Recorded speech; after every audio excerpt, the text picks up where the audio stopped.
নমস্কার বন্ধুরা, কেমন আছেন সবাই? আমি কৃষ্ণা আর একটি নতুন ব্লগে আপনাদের স্বাগত। ছেলে স্কুলে বেরিয়ে যাচ্ছে, তো আজকে শনিবার, এখন এই 10:20 মতো বাজে। ওরা রেডি হয়ে বেরিয়ে গেছে। চলে এসেছি, আজকে এই পাশটা পরিষ্কার করবো। আমার জায়গা ছোট, তাই এগুলো সরিয়ে নড়িয়ে সব পরিষ্কার করবো, এগুলো সব পরিষ্কার করবো। তো এই পেশে আমার রান্নাবান্না সব কমপ্লিট হয়ে গেছে। আর এখানে পটল আলু সোয়াবিন দিয়ে একটা নিরামিষ তরকারি বসানো আছে, ওটাও হয়ে গেছে। তো তরকারিটাকে নামিয়ে, তো আবার এখানে এই যে সব এগুলো নামাতে হবে। তো ওই তরকারিটা নামিয়ে বাসনগুলো ধোয়াধুয়ি করে তো আবার চলে আসবো। যে কিছু বাসন ধুয়ে নিয়েছে আর এই যে কিছু বাসন জমা হয়েছে, ধোয়াধুয়ি করে চলে এসে এইগুলো পরিষ্কার টরিষ্কার করে এই যে লাইজল দিয়ে জায়গাটা মুছবো। আগে ওইগুলোকে সব নামিয়ে রেখেছি টেবিলে। আর এই যে দেখুন, নুন খেয়েছে। ইঁদুরে নুন খায় বলে জানতাম না, জানেন তো। আমার জায়গা ছোট, তাই আমাকে এদিক ওদিক করে রাখতে হয়, যে এগুলোর ওপরে রাখতে হয়। কিন্তু দেখুন, নুন খেয়েছে। পরিষ্কারও হয়ে গেছে।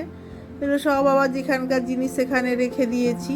সব পরিষ্কার পরিচ্ছন্ন করে সব সরিয়ে নড়িয়ে সব পরিষ্কার করে নিয়েছি। ফ্রিজের ওপর টোপর সব পরিষ্কার হয়ে গেছে। ওপরে বিস্কুটের কৌটো টৌটো সব পরিষ্কার হয়ে গেছে। তো সব দিক চারপাশ পরিষ্কার পরিচ্ছন্ন হয়ে গেছে। আমি একটু পরিষ্কারে থাকতেই ভালোবাসি। তো চলুন, পরিষ্কার পরিচ্ছন্ন করে আমি স্নানে চলে যাব। আর এই যে এখনও কিন্তু 12টা বাজেনি, কিন্তু ঘড়িটা দেখলে কেউ চমকে যাবেন না। কিন্তু আমার অ্যাকচুয়াল ঘড়িটা 40 মিনিট ফাস্ট করা থাকে। এই ঘড়িটা ফাস্ট করা থাকে। তো আমি এই যে স্নান টান সেরে চলে এসেছি। তো সমরবাবু একটু মানে ছেলের সাথেই বেরিয়ে গিয়েছিল, দেখলাম চলে এসছে। একবার ভেবেছিলাম যে ভাত খেয়ে নেবো, তারপরে দেখলাম যে ও এসছে যখন, তারে ছাতুর শরবত খেয়েই ছেলেকে আনতে যাবো। ও খেয়ে নিচ্ছে 2টো বিস্কুট দিয়ে ছাতুর শরবত খেয়ে ও তো বেরিয়ে যাবে। আর আমি ছেলেকে আনতে যাব, তার আগে একটু সময় আছে, দেখিয়ে নিয়ে চলুন। এটা আমার ঠাকুর ঘর দেখালাম। তো এখানে আরেকটা জিনিস আছে, যেটা আমার বুটিক। এটা আমার স্বপ্ন। এই যে আমার ঘর ছোট, আমার 2টো ঘর, একটা রুমে আমরা শুই, আর এই রুমটাতে খাট আছে। এখানে মাঝে মাঝে লোকজন এলে শুয়ে ওই ব্যাগপত্রগুলো নিচে নামিয়ে। আর ওপরেরটাতে এই যে দেখাচ্ছি আপনাকে, দেখুন যে এটা আমার শোকেসের ওপরে থাকে ব্যাগের কালেকশান আর কসমেটিক্স কিছু। আর এখানে আমার ঠাকুর আছে, মা লক্ষ্মী। আর এখানে আমার সমস্ত কুর্তি টুর্তিগুলো রাখা থাকে, মানে যেগুলো ব্যাগ থেকে নামিয়ে নামিয়ে রাখা থাকে। আবার নাইটি, শাড়ি, এগুলো সবই থাকে।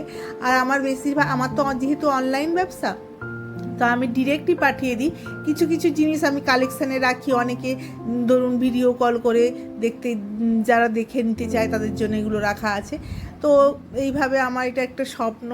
তো আমার এটাই স্বপ্ন যে আমি একদিন এই বুটিকটাকে বড় করব। তো রেডি হয়ে বেরিয়ে পড়েছি ছেলেকে আনতে যাওয়ার জন্য। অ্যাকচুয়াল আজকে শনিবার, আমার আনতে যাওয়ার ডেট নয়, তবুও সমরবাবুর কাজ থাকায় আমাকে শনিবার দিন আনতে যেতে হচ্ছে। তো টুকটুকি এখনও আসেনি। আমি রেডি হয়ে আপনাদের সঙ্গে একটু কথা বলছিলাম। তো চলুন, তো টুকটুকি চলে আসবে। তো ছেলেকে আনতে যাব। আর আনতে যাব আমরা হাই রোড হয়ে।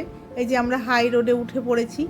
তো আমরা ওই স্টেশনের ওই দিকটা দিয়ে যাইনি। ওখানে মানে ওই গেটটা পড়লে অনেকক্ষণ ধরে গেটটা পড়ে থাকে, ছেলেকে আনতে যেতে দেরি হয়ে যায়, তাই আমরা হাই রোডটা ধরে ফেলেছি। তো আজকে ব্লগটা এখানেই শেষ করছি। তো সব সময় যেমন বলি, ঈশ্বরের কাছে জানাই আপনারা সুস্থ থাকুন, ভালো থাকুন। আর আমাদের ব্লগটি যদি ভালো লেগে থাকে তাহলে একটা লাইক করে দেবেন, আর শেয়ার করে দেবেন, সাবস্ক্রাইব করে আমাদের পাশে থাকবেন, আর আমাদেরকে নিজেদের পরিবারের মধ্যে যুক্ত করুন।